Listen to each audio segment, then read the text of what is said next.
પવિત્ર ચૈત્ર માસ દરમિયાન કરવામાં આવતી નર્મદા ઉત્તરવાહિની પરિક્રમા બંધ હોવાનો મેસેજ મોડો મળતા શ્રદ્ધાળુઓ અટવાયા। શ્રદ્ધાળુઓમાં પોલીસ અને પ્રશાસન સામે આક્રોશ પણ જોવા મળ્યો। દર વર્ષે ચૈત્ર સુદ એકમથી ચૈત્ર સુદ અમાસ સુધી એક માસ દરમિયાન નર્મદા ઉત્તરવાહી પરિક્રમા યોજાતી હોય છે, જેમાં દર વર્ષે લાખો શ્રદ્ધાળુઓ આ નર્મદા ઉત્તરવાહીની પરિક્રમા કરીને ધન્યતા અનુભવે છે। ચાલુ વર્ષે પણ ચૈત્ર સુદ એકમથી નર્મદા ઉત્તરવાહીની પરિક્રમા શરૂ થઈ હતી અને આ પરિક્રમા હવે અડધેથી ઉપર થઈ ગઈ છે।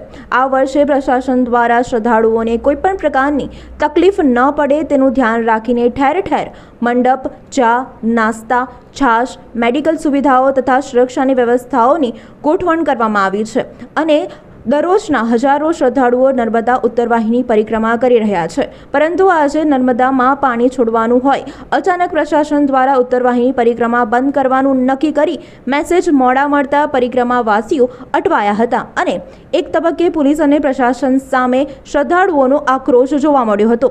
સાથે જ પોલીસ સાથે સંઘર્ષના બનાવ પણ જોવા મળ્યા હતા।